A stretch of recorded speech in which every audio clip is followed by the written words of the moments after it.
There's nothing else on the planet more powerful in initial dating than that concept. There's 7 different things that you can do to trigger a woman to chase you, and they have nothing to do with money. It has nothing to do with being good looking or any of these things that guys think that they need. They think like, I have to have this, I have to have this, and they don't. If you know the tweaks, it's actually a lot easier than guys think. They call him the king of Instagram, Dan Bilzerian. Stan Bilzerian. I salute you, sir. Hi, Dan. Nice to meet you in person. You have an image, so I have some questions. Okay. You've had the parties, the girls, the cars, the fame. Where are you at today? I'm just at a place where I want to do things that make me happy. I don't get that much enjoyment out of buying a Ferrari or, buying $1 million watch. When I help people out, that's one of the few times that I'm just like, I don't know, I feel good, I'm stoked. But I also just feel like there's a big problem. There's like this whole attack on masculinity, just f***ing bad. It's like bad for dating, it's bad for women. Okay, so what do you think are the main problems that guys face today? They have the wrong approach, they have bad information, and because of this, they're getting bad results. Bad results breeds a lack of confidence. It starts just perpetuating the problem. As a woman, you could fall down on the f***ing driveway, go into your car and meet your dream guy because he stops and thinks you're hot, and he makes it happen. As a guy, a hot girl's just not gonna barge into his basement and say, hey, I'm here. No, that has to go out and be proactive. Not only does he have to meet a woman, he has to make himself attractive. It sounds like a lot of work, but if you know the tweaks and the things that you can do, it's actually a lot easier than guys think. Let's say I'm the average guy. I'm not charismatic, I'm not rich. Maybe I don't think I'm that attractive. What would you tell me? For me, I didn't get a lot of girls in high school. I went in the military, I was around guys for 4 years. No women wanted to date me. I've gone to the bar, gotten nervous. I went up to talk to the girl, she rejected me, looked at me like a piece of shit. So I've seen that whole side of it and I get it, I understand what it's like to want a girl and have women not want you. I had this epiphany in college. I was the same guy that I was in the military and nothing had changed. But I realized once I triggered women to chase me, all of my flaws disappeared. When you're chasing something, you're not thinking about, do I want this? You're thinking about, how do I get this? And when you're thinking about how do you get something, you're not qualifying it, right? The moment I hit on you and I tell you how great you are and how pretty your eyes are, whatever bullshit that I tell you, you're looking at me from the perspective of, do I want this guy? Is he good enough? What's wrong with him? It's kind of the same way as if you go to a house and a house is for sale. Okay, I want an inspection. I want to make sure I don't make a bad purchase. Versus if you're at an auction and 20 are bidding on this house and you really like it, you're not thinking about what's wrong with the house. You're like, how do I beat these other 20 guys to get it? When you trigger women to chase you, the whole perception changes, right? And so whether you're a short guy, whether you're a fat guy, whether you're a broke guy, all these things disappear if the woman is in pursuit. Something can't chase you if you're chasing it. Were you ever scared to approach girls? Yeah, when I was in high school, I was scared to talk to hot girls. It was one of those things where me and my buddies would be oh, you gonna go talk to her? No, you go talk to her, and it's then you go up and you get rejected and then all your friends laugh at you. I think that's a very common thing. You get nervous going up to a hot girl and talking to her if you don't have a lot of experience, and also if you think she's out of your league, and then you approach in the wrong way, and then you encourage rejection by your bad approach. So I think it really depends on your perspective, and my perspective when I was younger was I don't want to get rejected. Was there a girl that you really wanted that you couldn't get? There was a lot of girls that I really wanted that I couldn't get. I would say every girl from junior high to the military that I found attractive was a girl that I wanted that I couldn't get. I had posters of girls on the wall. I thought about what it would be like to have a hot girlfriend. I would see these people in relationships and just not understand why women didn't like me. It was something I struggled with. One that stands out is I was in 11th grade and I'd finally gotten a date with a hot girl. And I told my friends about it, I told my parents about it. We're gonna go to prom. My dad's cheap ass didn't want to buy me a suit, so he gave me his suit, which, the guy's 6'1", I'm 5'9". And it was 4 inches too long. I'm walking out there with this clown suit. I'm ready to go on this date to prom with this girl. And she canceled. And so I didn't know what to do. I was embarrassed. I didn't want to tell my parents. And so I just put on the suit and I got in my car and drove off, and I sat in a parking lot for 2 hours just feeling like a fucking loser and a failure and wondering what I was gonna tell my parents when I came home because they were gonna ask me how prom went. It was a shitty feeling, and I had a lot of those. I had a lot of those shitty feelings, like I said, which is probably what motivated me to make a strong change and fix this problem. I think there's 2 roads that you can go down when you have experiences like that, and one of them is quitting and just feeling like I'm not attracted to women and it's not gonna work for me, and I think that's a path that a lot of guys lately are taking. And I think the other road that you can go down is figure out how to make yourself more attractive and do something about it. And that's what I did. As a man, like, you can make yourself more attractive. And I think that's one of the things that, like, guys just don't realize. They think what I'm born with is what I'm stuck with, and like, I'm either attractive or I'm not, but you can change that. And I think that's the biggest thing that I want to like impart to guys, is that they have a choice and they can make a difference. Okay, Dan, be honest here. Have you ever been heartbroken?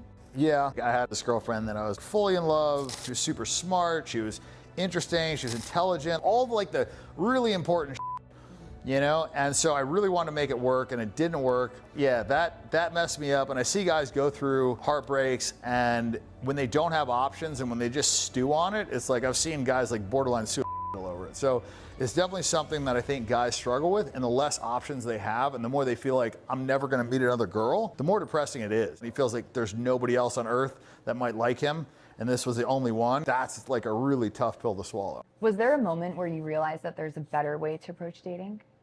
My big light bulb moment was in the military. I've been approaching all these girls. I've been hitting on all these girls, and I've been just getting shitty result after shitty result after shitty result. And I think it all stems from doing the wrong thing. The commonly accepted thing to do with women is, hey, I think you're beautiful, can I buy you a drink? And it's like, that seems normal, but like, you've basically told this woman that you want to sleep with her and you're willing to pay to do it. I mean, if we're breaking it down, I mean, he's not coming up to you because he thinks you have a great personality. He's coming up to you because he thinks you're hot, and he probably wants to you, right? And the example I give is, it's like playing poker. If you play poker and everybody shows their cards, it's a lot easier to win at poker. Well, when a guy is hitting on you, he's telling you that he wants to you, so it's the equivalent in a poker game of showing your cards. I mean, almost all guys start the interaction from that position, which is a position of massive detriment. You're coming into this interaction with a weight around your ankles, and you're gonna have to run a marathon. And it wasn't until I got to college that I really like started to understand the male-female dynamics. It was just very eye-opening, because, you know, now women were coming to me because I figured out how to like trigger these women to chase. And I went from being able to get 0 pussy to having 14 girls the first semester. And it's not like I like studied pickup. It's not like I got more confident. There was no change. The only change was I had a different approach. Once that happened, it was effortless. Trigger her to chase.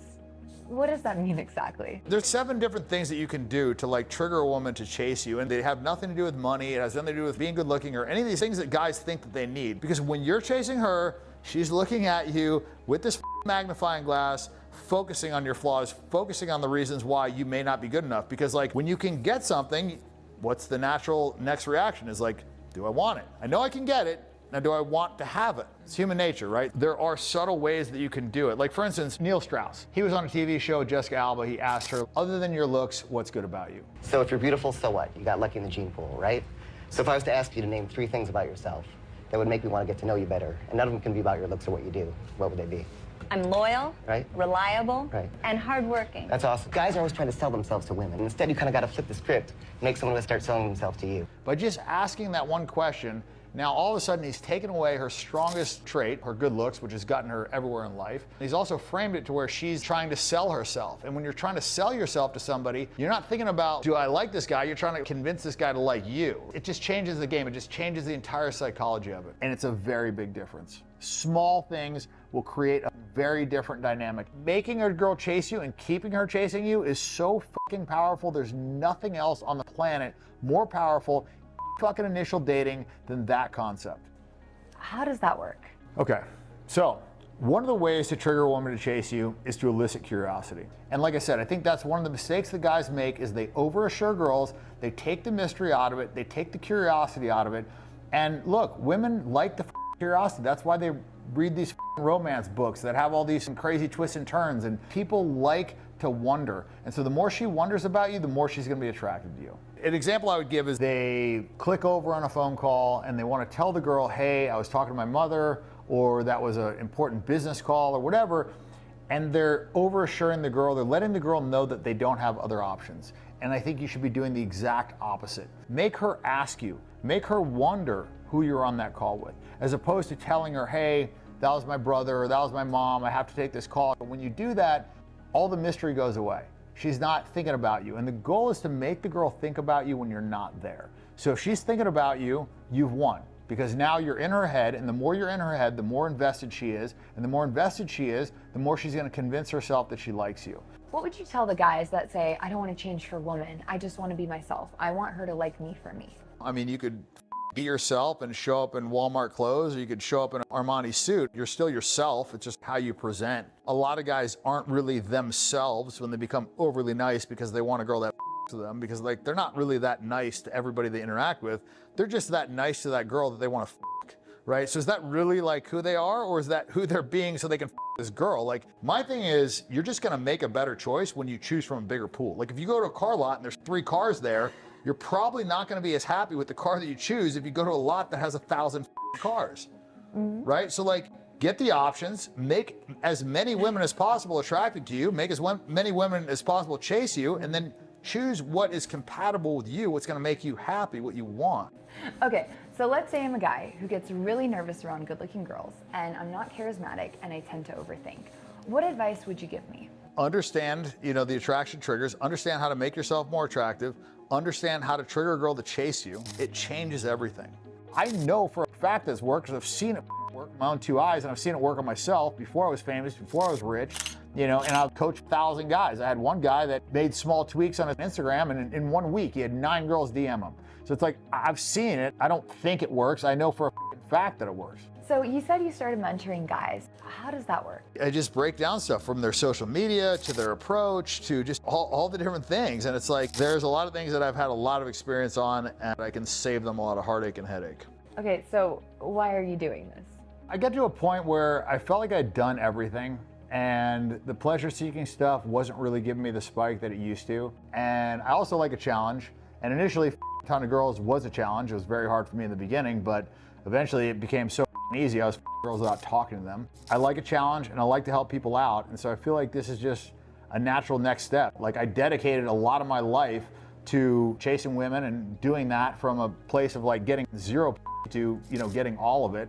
And so I know it works and I know it doesn't work. And I just can't watch my friends fumble around and this up anymore. So you're basically saying you know how to get women, but don't you think women would make better dating coaches than men? I mean, look, you don't ask the fish how to catch fish, you ask the fisherman. And so, like, to me, it's one of those things where, yeah, you can ask women what they want, and like 9 out of 10 times when I ask a woman what she wants, and then I look at the last 10 guys she's there's no correlation. I know what I've seen that works. A lot of it, like I said, is very counterintuitive. A lot of women know what they want to feel, but they don't necessarily know what they subconsciously react to, and they haven't like fully deconstructed it. What triggers attraction a lot of times is not the things that they want.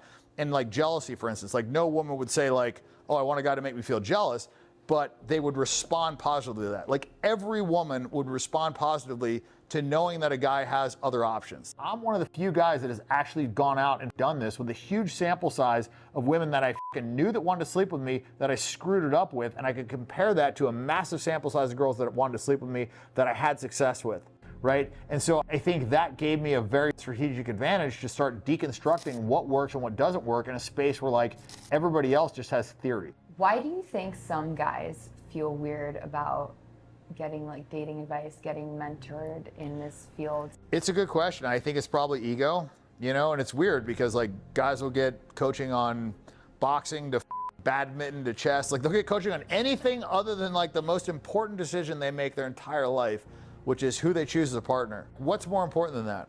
What's more important than who you choose to spend the bulk of your time with? I can't think of anything. And there's so many guys doing it wrong. I think the biggest problem is that there's not like a trusted source. I could tell you a ton of good coaches for boxing. I could tell you a ton of good coaches for, all the different things, surfing, things that I like. But I can't point to one legit, like the guru for dating. And so that's like one of the reasons like why I want to do this. I know that I have learned a shitload of stuff, and I've seen what works and I've seen what doesn't work. And I see a lot of people teaching the wrong information. And my problem with bad directions is they're fucking much worse than if you never had a map. And like small tweaks can help them get the result they want. I love that. I feel like the dating world needs help.